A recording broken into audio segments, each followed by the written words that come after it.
Le FC Barcelone aujourd'hui, c'est une équipe capable de tout, capable de te faire rêver offensivement, mais aussi capable de s'effondrer à n'importe quel moment. Dans les cages, il y a un vrai changement. Aujourd'hui, c'est Joan Garcia qui s'impose comme numéro 1. Il enchaîne les performances solides, il est calme, propre dans ses relances. Et surtout, il apporte une forme de sécurité à une défense qui en manque cruellement. Parce que derrière, c'est là que les problèmes commencent. Les blessures ont complètement cassé la stabilité de l'équipe.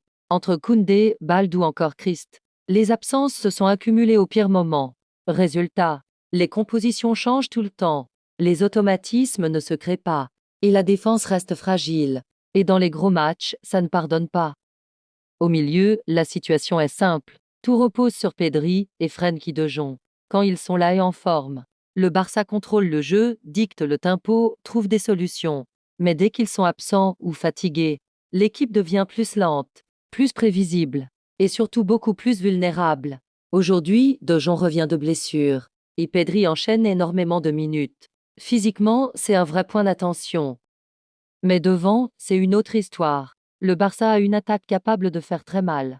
Lamine Yamal apporte de la créativité, Rafinha de la percussion, et Lewandowski reste une référence devant le but. Cette équipe marque beaucoup, et contre presque tout le monde. Le problème, c'est l'équilibre. Parce qu'aujourd'hui, le Barça peut marquer 3 buts, mais en encaisser 2 derrière. Et ça, à ce niveau-là, ça ne suffit pas pour aller au bout. La fin de saison arrive maintenant, et c'est là que tout va se jouer. Entre la fatigue, les matchs internationaux, et les rencontres décisives en Liga et en Ligue des Champions, la gestion va être cruciale.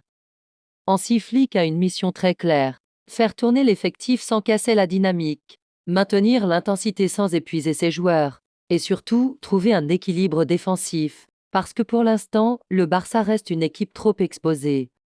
Et pourtant, le club est toujours là, bien placé en championnat, toujours en course en Ligue des Champions, donc oui, c'est une équipe imparfaite, mais une équipe dangereuse. Et il y a un élément qui change tout pour l'avenir, les finances. Le Barça va mieux, le club a retrouvé une certaine stabilité, et surtout une capacité à investir, ce qui veut dire que cet été, le Barça pourra enfin renforcer les postes clés, un défenseur solide, un vrai milieu défensif, et là, le projet pourrait changer de dimension. Aujourd'hui, la réalité est simple. Le Barça est très proche du très haut niveau, mais il manque encore quelque chose.